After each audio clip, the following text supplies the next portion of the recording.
promise. I did promise that I would bring you the specific article in the Magna Carta that basically should have stopped this entire transatlantic unlawful trade in human people who owned their own bodies, lives, and existence, and who had not agreed to be sold in interstate, transoceanic, transatlantic commerce.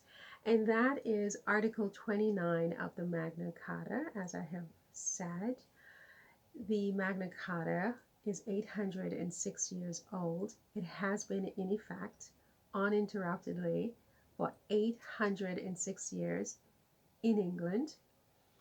It was in effect in 1215, it was in effect in 1619, it was in effect in 1865, it's in effect today. And in my view, it clearly prohibited the enslavement, the extrajudicial detention, arrest, imprisonment of individuals, including these 17 million undefended civilians from the continent of Africa. Coincidentally, it could have been from anywhere, really. It did not, the Magna Carta does not specify a geography. It simply says that, I'm not wearing my glasses, but it says the body of a free man at Article 29 is not to be arrested or imprisoned or deceased or outlawed or exiled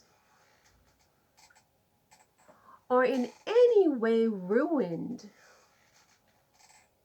nor is the king to go against him or send forcibly against him except by judgment of his peers or by the law of the land. That was bad. That was not very elegant. But sometimes, I have to give it to you how I give it to you. I'm not trying to be elegant. I'm trying to make a case for these undefended civilians who did not have a lawyer. Look, I'm not a lawyer in the strict sense of the word. I have not practiced law. I don't know anything about law. I did go to law school, and my legal career just never really happened. Okay, so I'm not a lawyer. I'm not an expert in any of this. I'm just telling you what the Magna Carta says, right? You can't arrest people. You can't ruin people. You can't imprison people. You can't decease people, right? Seizure of their property, their liberty, their lives. You can't outlaw people without a judgment of his peers, without due process, without a court of law. This whole thing was extrajudicial.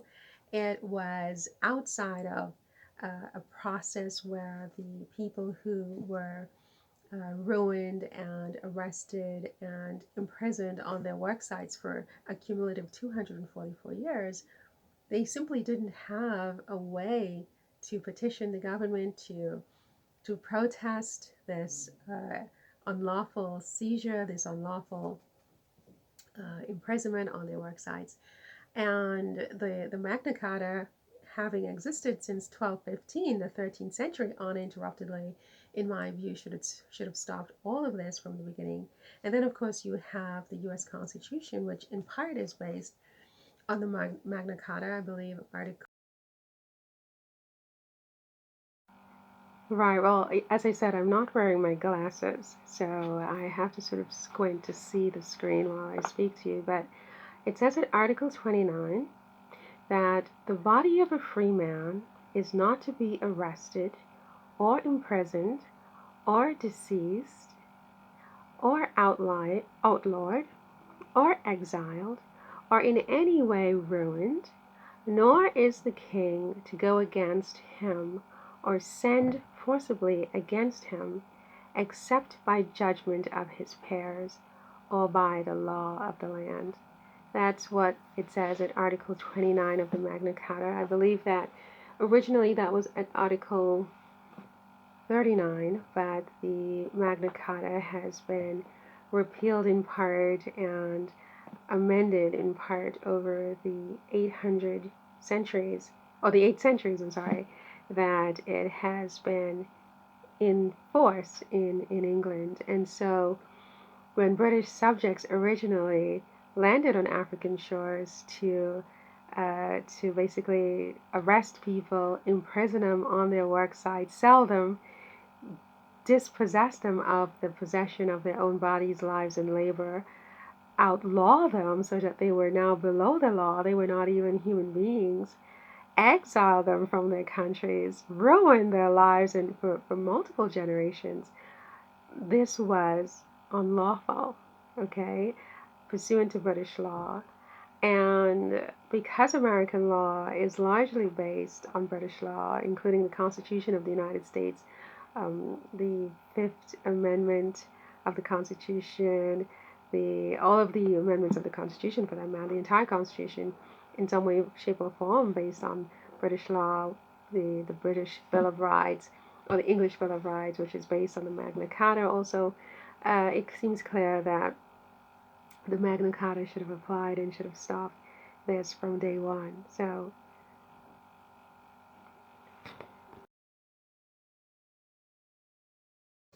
I think that because the Magna Carta has never been on hiatus, it is clear that these approximately 17 million undefended civilian workers who had done nothing wrong, who were residing in their habitations without having attacked anyone or having committed any wrongdoing, without having had a process, a judicial process by which to defend themselves against this condemnation to lifelong imprisonment on their work sites, or even to be deceased of their humanity and rendered a different species whose name to this day we don't even know.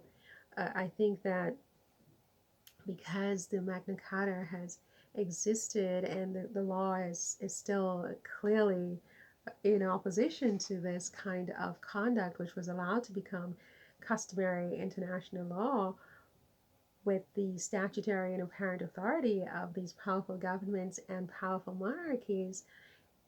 Yes, I think that these governments and monarchies are responsible and need to show some accountability. And the fact that the specific government officials are no longer in office is not an excuse. The government is a continuum. The government is a continuum. The government is a continuum. And I think that the notion that people should just self heal from something like this is really to show not only just a lack of empathy, but a lack of remorse. You don't self heal from this any more than you self heal from, you know, a pandemic. There are things that have to be done and ought to be done so that people can recuperate and recover and replenish and renew themselves after something of this nature, where you have approximately the equivalent of the population of modern day Sweden plus modern day Armenia plus modern day Jamaica plus modern day Montenegro combined are violated in this way en masse by private parties who had the government's authority to commit these violations in spite of laws like the Magna Carta. So yeah, as I said, look, I'm not a lawyer. I'm not an expert on any of this. What am I? I'm a writer, really. I'm a writer. That's what I am. And this is my opinion that it is incumbent that these powerful governments, you know, do something about this and say something and correct the record about these people having been owned by their attackers. A woman who's raped is not in any way obliged to answer to the word rape her entire life, and her children certainly are not up to 20 generations later. I mean, this is a crime victim. Ditto for someone who's murdered. This is a murder victim, and the person who committed the wrongdoing is the one who should be bearing the brunt of this multi-generational shame. And this label must be lifted. These people's rights must be restored retrospectively. A civil rights act must be enacted worldwide, as far as I'm concerned, in any country that participated in this, but certainly in the United States and England, because I really hold those two countries to a much higher standard. As I said, for many reasons. One, because I am American. Two, I just think the entire world needs an example from America and from England because of the power of these countries. The responsibility that they share in the world is different from other countries. And because of the ideals and because of the laws, I think that their responsibility is bigger. So, yeah, that's sort of that for this one. See you next time. Definitely, definitely. Bye.